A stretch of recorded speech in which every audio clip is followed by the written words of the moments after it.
kissed the boy on the forehead before he killed him.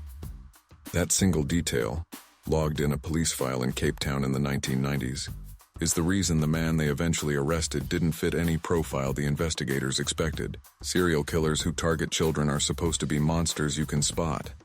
This one taught Sunday school. 22 boys, 10 years. These were the victims of the Shadow Man, a killer the press nicknamed the Station Strangler, because he chose his victims near train stations along the same stretch of coastline. And when police finally caught him, half the country refused to believe it, some still do. Stick with me, because the reason they doubted the arrest is stranger than the murders themselves. Mitchell's Plain in Nyanga on the outskirts of Cape Town, 1986.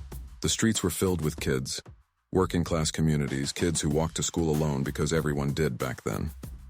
That year, boys started disappearing, not runaways, not the usual missing persons cases that quietly resolve themselves. These boys turned up dead, in Veld and Scrubland near the railway lines, their bodies arranged with unsettling care.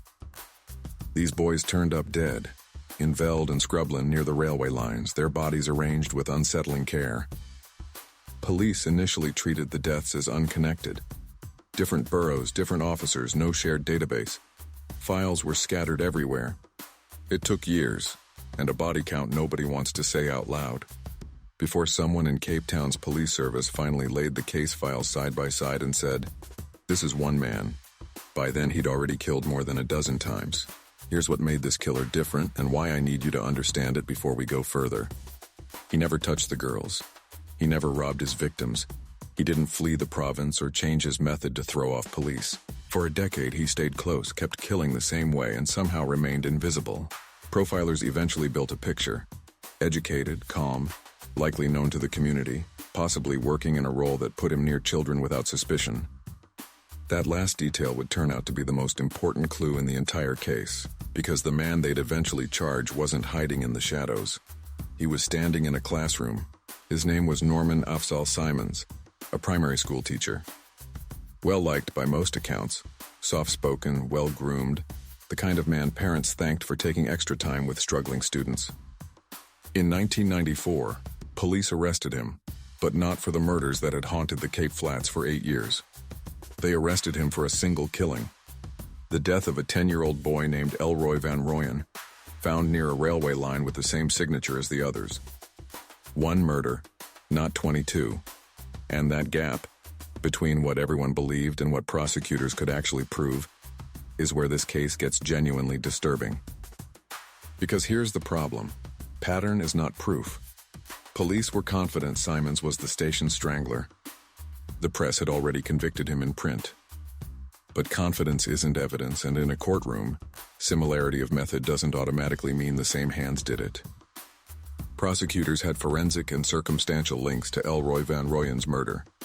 For the other 21 deaths, spanning nearly a decade, they didn't have enough to secure convictions. So in 1995, Norman Simons was convicted of one murder and sentenced to 25 years for it.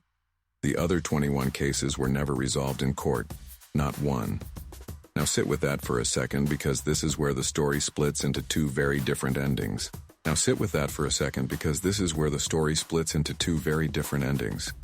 To the police, Simons was the Station Strangler. To others, he was a convenient scapegoat. Which version is true? That question is about to get a lot messier, because the killings didn't stop.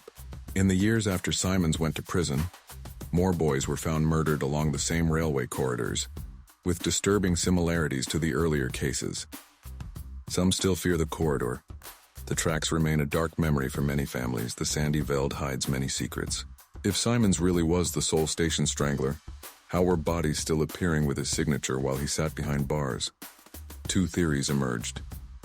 Either these were copycat killings, someone who'd studied the original case closely, or the original investigators had been wrong from the start, and the real Station Strangler had never been caught at all. Simons served his sentence and was released on parole in 2011. He'd always maintained partial innocence.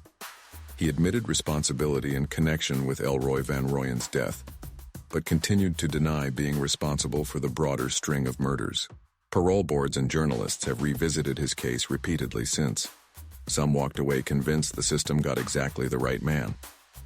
Others walked away convinced Cape Town spent a decade pinning an entire unsolved epidemic of child murders onto one available suspect. What nobody disputes is this: for the families of those 21 other boys, there was never a trial, never a verdict, never a name read aloud in a courtroom. Never a verdict, never a name read aloud in a courtroom. What nobody disputes is this: for the families of those 21 other boys, there was never a trial, never a verdict, never a name read aloud in a courtroom. That's the part true crime skips past. The killer was caught makes a cleaner ending. Then the killer was maybe caught for one death out of 22, and the rest of the file is still open. But the second version is the honest one, and it's the version those families have had to live inside for 30 years. There's a detail that still unsettles detectives. Several of the boys were found with signs the killer had spent time with them before the murder. Talking, walking, building trust. This wasn't opportunistic violence, it was patient. Predatory in the truest sense of the word. Someone who understood exactly how to make a frightened child feel safe. That kind of patience doesn't usually belong to one man acting alone across a decade without slipping, which is exactly why some investigators quietly believe more than one person was operating in that corridor, using the same terrain and maybe even the same method, learned from watching the news like the rest of the country did. So where does that leave us? Norman Simons died in 2023, having spent the back half of his life as the man South Africa called a child killer, legally responsible for one death, publicly blamed for 22. He never faced trial for the others. No one else ever did either. The Station Strangler case sits in an unusual category of true crime. Not unsolved exactly because someone was convicted. Not solved exactly because most of the murders were never legally attributed to anyone at all. It's a case that ended with a name in the headlines and a filing cabinet full of boys whose deaths were simply absorbed into that name, whether or not it was accurate. I don't have a tidy answer for you tonight, and I think that's the point.